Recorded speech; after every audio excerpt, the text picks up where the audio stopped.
Hello, everyone. My name is Marcelo Muguet. I'm a researcher from Klabin's Technology Center.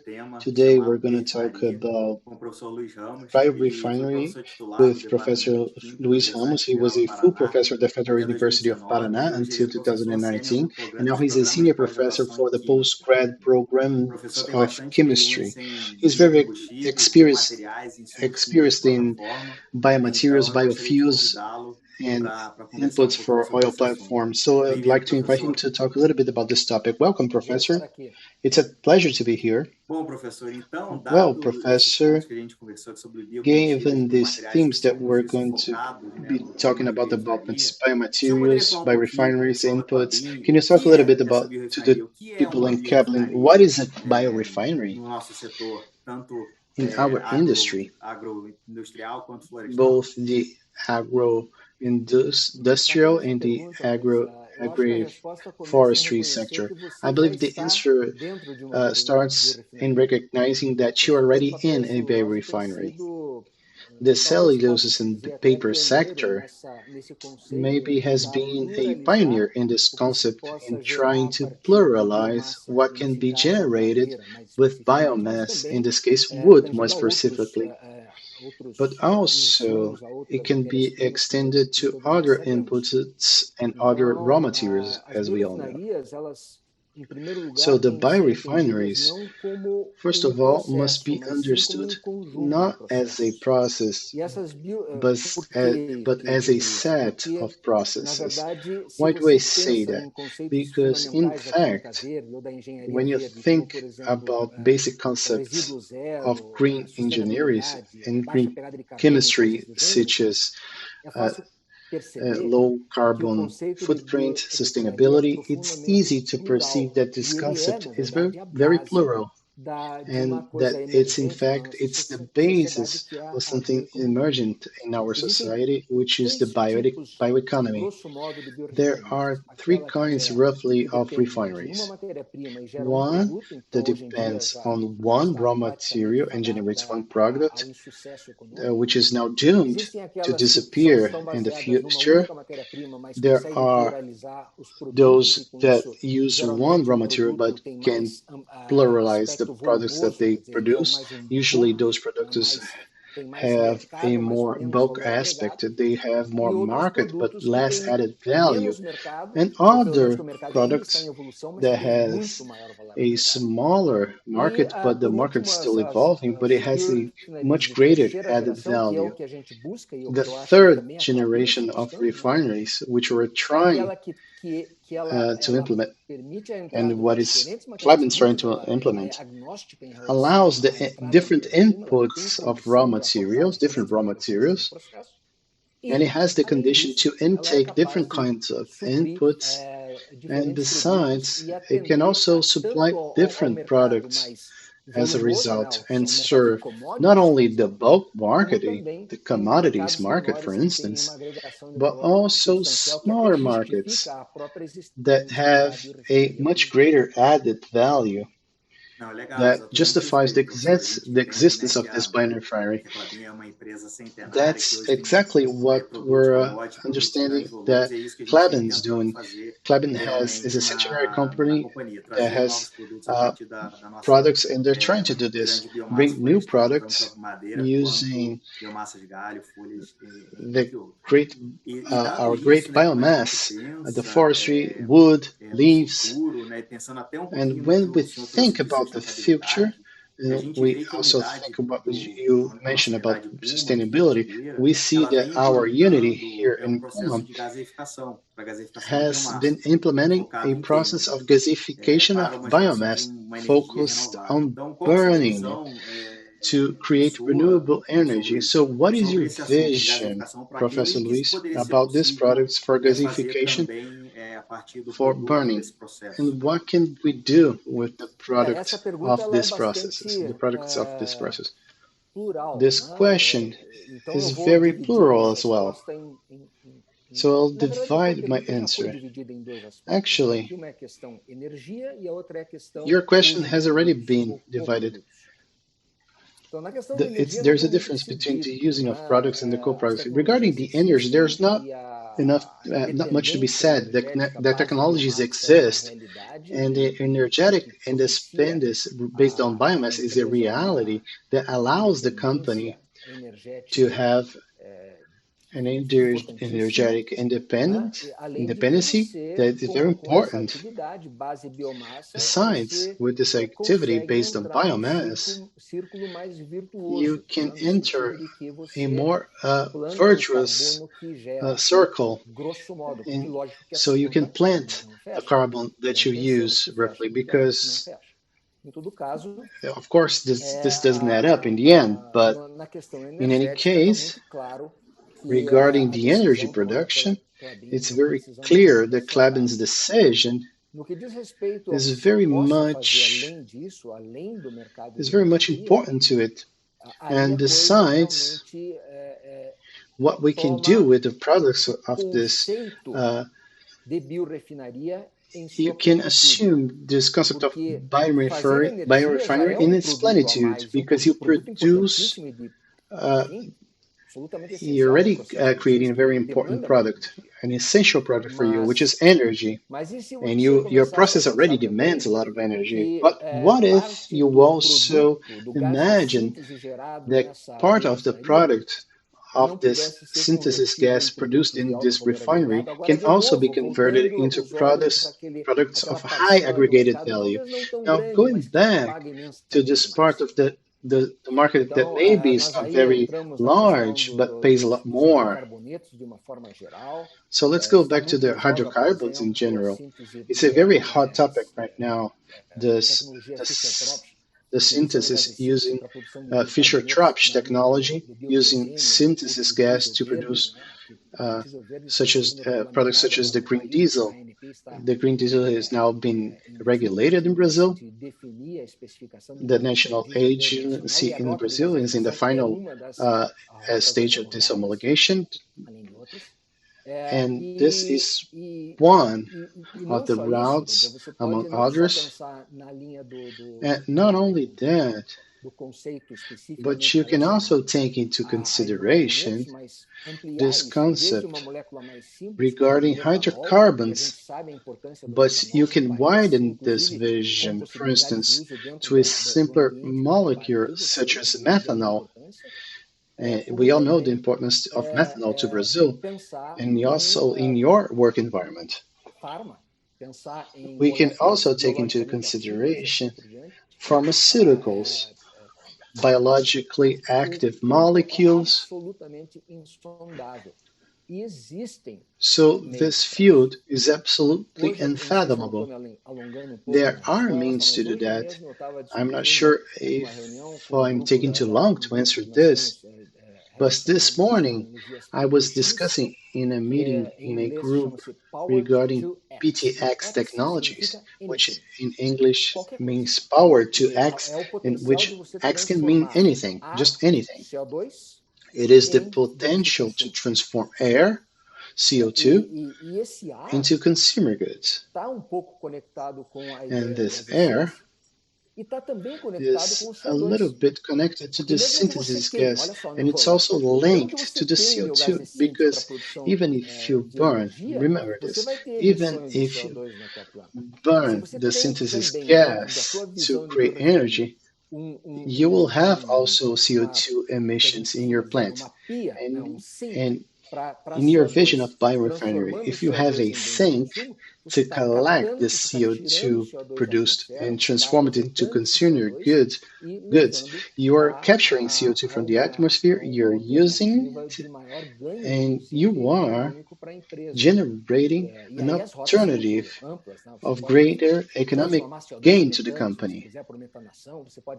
So there are many paths you can take. You can transform CO2 in methane for methanation. You can transform CO2 into synthesis gas. And we could extend our talk beyond the time that we have right now. But as long as you have the assets and you generate it, let's now think about how to add the most value to your products.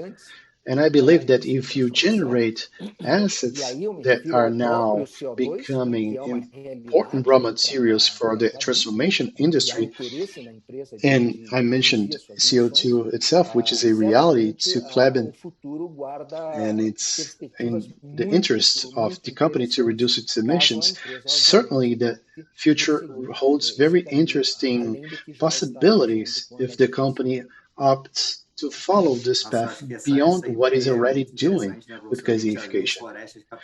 I believe this idea is very interesting. We already see forests capturing CO2 and transforming it into carbohydrates. Imagine if we could capture the CO2 in the plants and transform it in other products. It's a very nice concept. I'm sorry to observe this, but I'm sorry about this noise, but someone's leaving the house right now. I consulted a list of the companies that emit gases, the CO2, is a list of companies that most emit CO2. And of course, it's not a very complete list because those that do not declare it are not there. And Klabin is by far the number one. Congratulations for reporting this, taking part of this list. And thank you for giving us this information. Of course, your emissions are not only one way. You also plant. So there is a balance in this. I'm very aware of this. So it's not to detract the company. But imagine that the potential, if you think of ways to transform the CO2 into more economic gains for the company. Yes, of course. We want to be carbon positive. We have emissions, but we also capture CO2 through biomass. And if we could accelerate this process, it would be very nice. So, Professor, now moving on to another topic that is very interesting, and it's important for most of our collaborators. The new products that we either have or that we think about having, also focusing on sustainability and trading fossil raw materials in some markets. We have a big differential is in Brazil, which are the pinus forests. The pinus forests today, Klabin is the number one grower of pinus trees, and it generates a differential that other companies in our sector do not have. So we have the tall oil, we have soaps, and we sell it for fragrances and also to the food industry. What is your vision if we're thinking about a refinery that is more advanced in extractives? This reminds me of the first time I visited Klabin. I was already interested. I was already a professor in the University of Paraná. I was looking for partnerships. And one of the things I noticed is back then was, what about the extractives? The extractives that come out of the cooking tower, but also from the forest. You have, I don't know what is the state right now, because I visited the plant a long time ago. But you have essential oils for pharmaceutics. This is biorefinery at its best. But besides that, let's also focus on the process of extractives, what comes of the volatiles of the cooking tower. Certainly, you mentioned turpentine. Turpentine is already an asset with added value. It's good for cosmetics industry.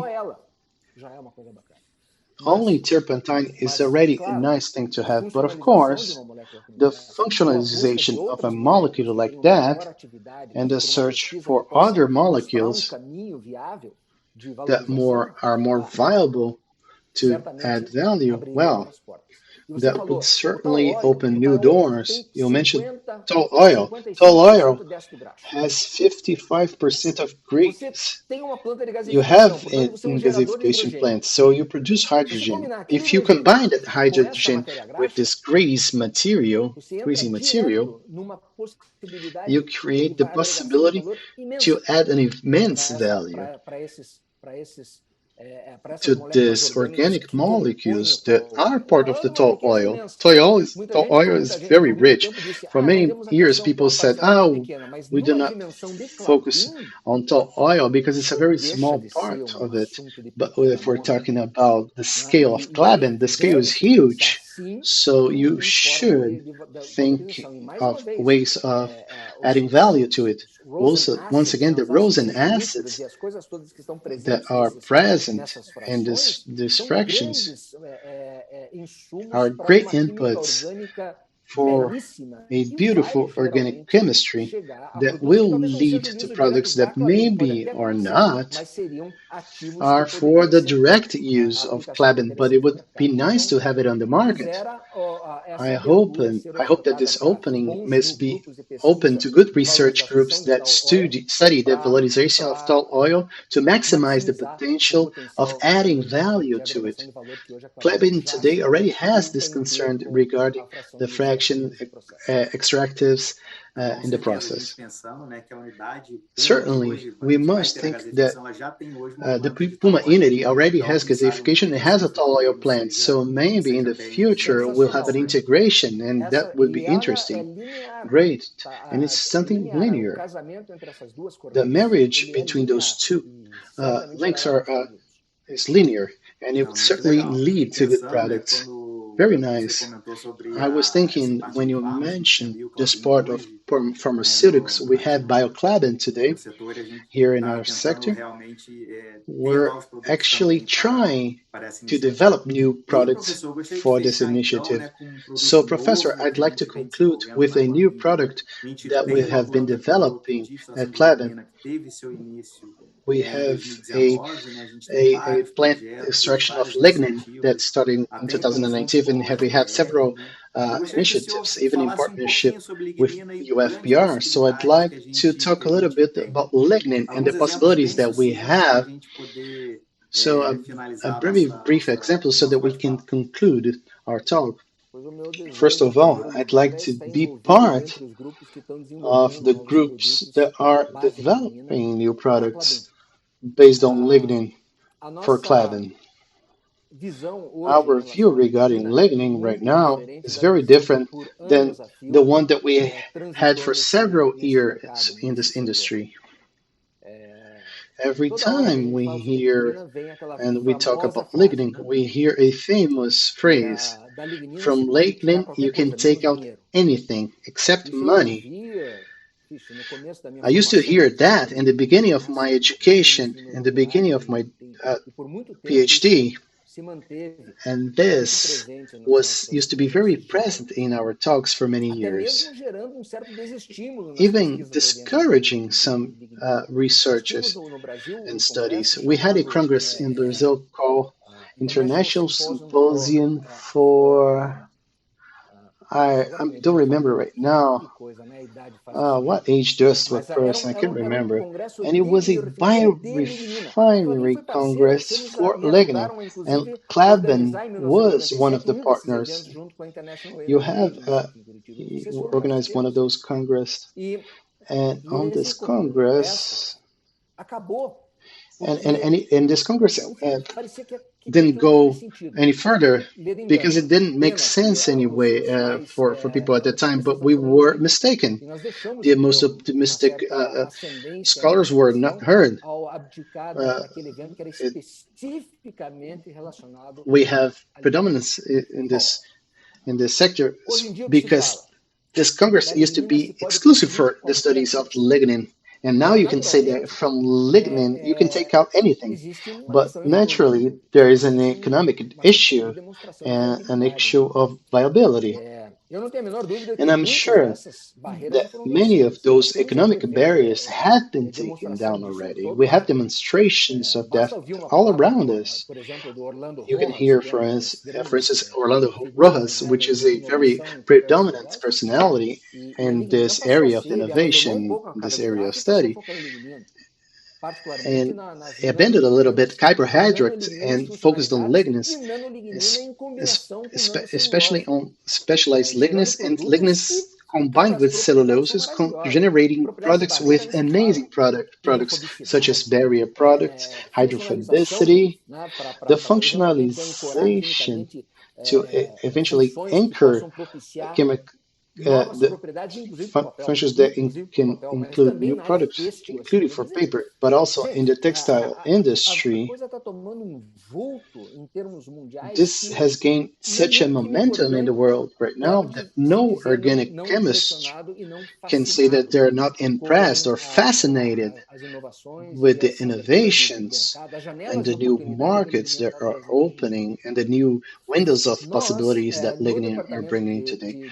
For us in the Department of Chemistry and Chemical Engineering, I'm now linked to both departments. You forgot to mention chemical engineering, but my lab actually right now is in the chemical engineering department right now in the university.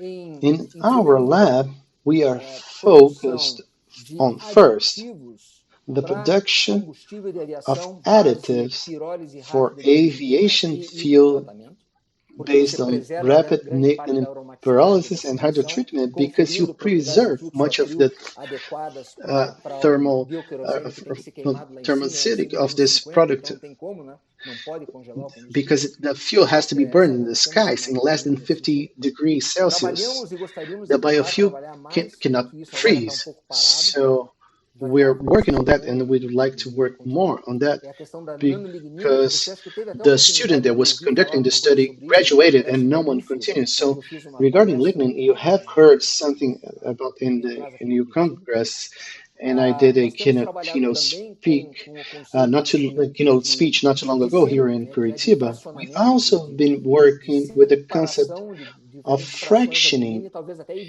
the separation of different fractions of lignin, maybe avoiding pyrolysis to reach the smaller mass. It's a very interesting for many fuels, as I mentioned. In films, the aggregation of lignins in films and elements of filtration, and also the incorporation of functionalized, for instance, in polyurethanes, in urethane materials in general. What we're trying to do right now is the creation of additives for wood and for glass. Additives with great mechanical resistance. The world is very open to those things, and no one better than you can say that because you, as the leader of the Biorrefinery Center, I'm not sure of the name right now, in Klabin, you are in a very privileged position with a wonderful company at your feet, and the opportunities are now opening up.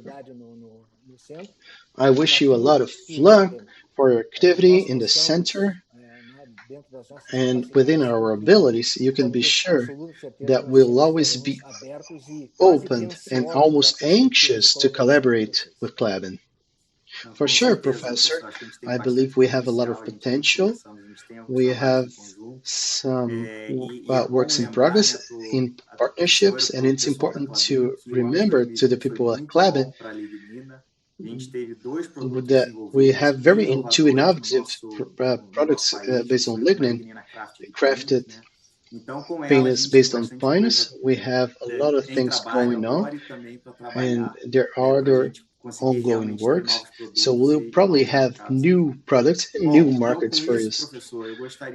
Thus, Professor, I'd like to thank you in my name, thank you in the name of Klabin for your presence here. It was a very nice conversation. very rich novas conversation oportunidades, with novos new conceitos que possibilities, new eu concepts aprendi. that Eu I acho have que learned. I todo believe mundo that aqui que vai everyone that assistir esse listens and bate-papo vai hears aprender and muito. watches this Então, talk professor, muito will also obrigado learn. Thank you novamente, again, tá? Professor. I would also like to thank Klabin for this singular opportunity to be here talking to you. I would like to thank everyone involved in the organization of this great event. I'd like to congratulate you for this great event. I was not aware of it, I'm very honored to be remembered and to be invited. So I live no more than 200 kilometers away from you, so it's a great pleasure to see the state of Paraná, a, which such a strong company, very powerful company with the international leadership of Klabin. As an asset of the state, the university wants to be part of this revolution that is transforming the, the traditional way paper and cellulose are seen. So there's no other way to go forward. All the meetings shows we have to maintain the core business, but we also have to diversify.